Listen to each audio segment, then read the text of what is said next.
we'll go back to Canberra to defence. We've had some pretty sobering assessments of Australia's defence capability and growing hostilities in our region coming out of a big defence summit in Canberra, hosted by the Australian newspaper. A number of high-profile speakers, including defence experts, former and current political leaders, even a former Chinese spy. This is interesting. Let's get Greg Sheridan's assessment of it all, foreign editor, of course, at The Australian.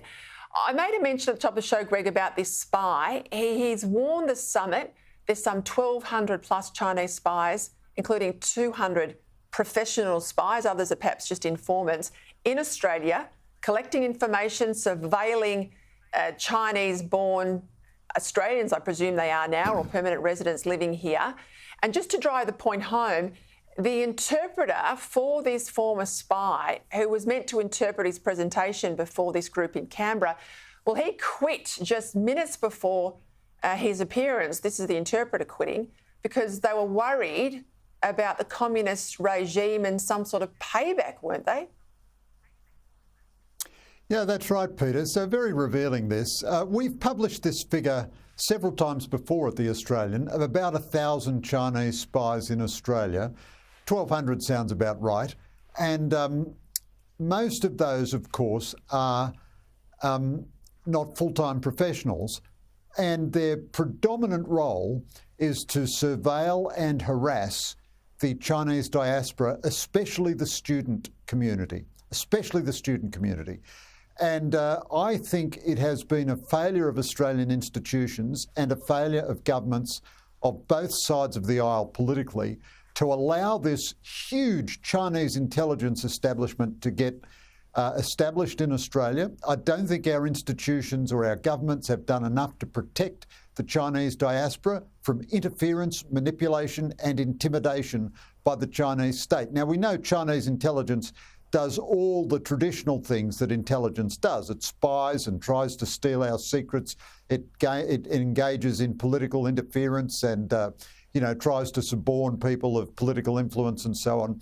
But I think this very large number of people is essentially about monitoring, manipulating, controlling and intimidating the diaspora. I have no idea at all why Western governments continue to allow such huge Chinese, Russian and Iranian diplomatic establishments in their respective countries, far more diplomats than we have in those countries, and I can see no argument for it at all. The Czech Republic put in a brilliant policy a few years ago. It said there can be as many Russian diplomats in Prague as there are Czech diplomats in Moscow, which resulted in about 90% of Russian diplomats going home.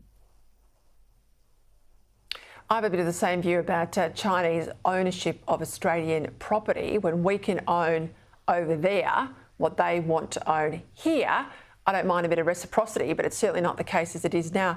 Let's go to what I said was some of those sobering assessments out of the summit. This comment from former Labor leader, of course, former Hawke government Defence Minister, Kim Beazley. If we have a really detailed understanding of the character of our strategic situation and the capacity of our forces, we could not defend ourselves now without the Americans. When I was the Defence Minister, against the likely threats in the region, absolutely we could defend ourselves. Now, no. Of course, he's a former Australian ambassador to the US, so his assessments about US capability and the ANZUS treaty are pretty frank, aren't they, Greg? Well, they sure are. So Kim Beazley is certainly the best Defence Minister that any Labor government has ever had in Australian history, and he's one of the best Defence Ministers altogether. He's a very fine man. He loves Australia. He's a very loyal Labor man, and he doesn't say things to disoblige the government.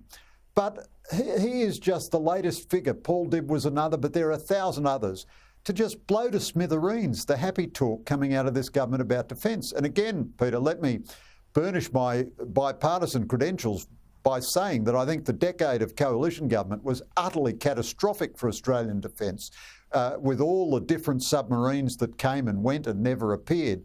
But what we've got now is a reduced defence capability from what we had even 2 years ago when Albanese came into government. The government is not putting the money into defence it needs even to maintain existing capabilities. Now, there's one slight savour in what Kim said. When he was Defence Minister, it was inconceivable to imagine an attack on Australia by China, whereas you could imagine that attack today. So when he says we could defend an invasion then, but we can't defend one now, he's talking about both our declining capability, but also the increased threats. But in the face of increased threats, we are having declining capability.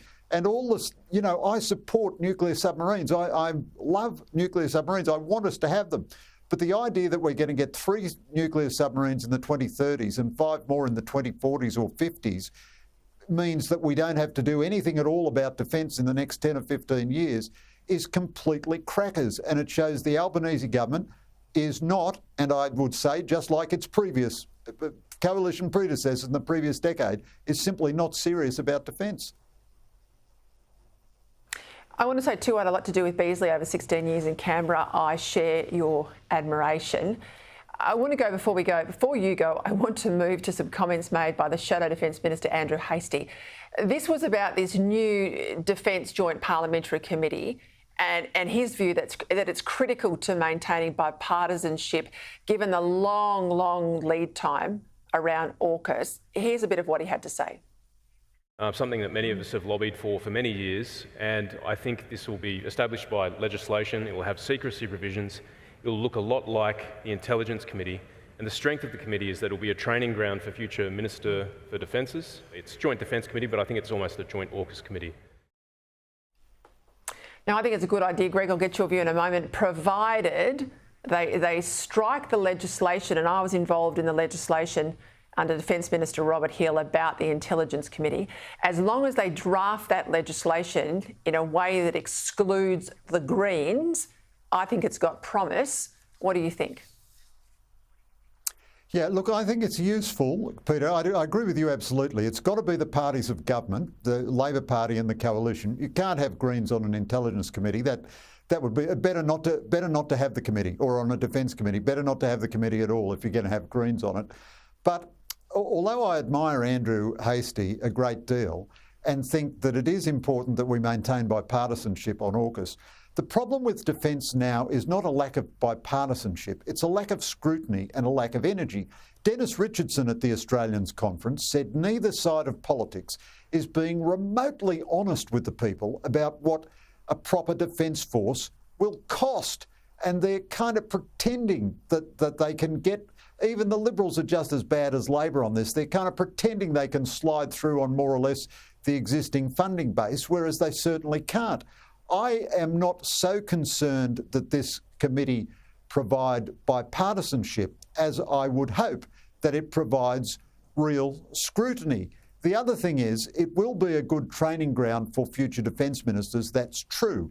But whereas the government has a grotesque ministerial structure, a part-time defence minister who's also Deputy Prime Minister and a half-time junior minister as Defence Industry Minister, the Coalition, I think, a bit weirdly, has also abolished the Defence Industry Minister and rolled that into Andrew Hastie's personal responsibility. Now, he's well up to it, he's a very capable guy, but that means they're not training another shadow minister to go into that portfolio. So if they should get into government next time, instead of having 2 cabinet ministers who are trained in the massive amount of information and ideas that you need to master in defence, they'll only have 1. So even I think they're a little suboptimal in what they're doing. Having said all that, I think this committee is a good idea and it should go forward, but I think it's a reasonably marginal development.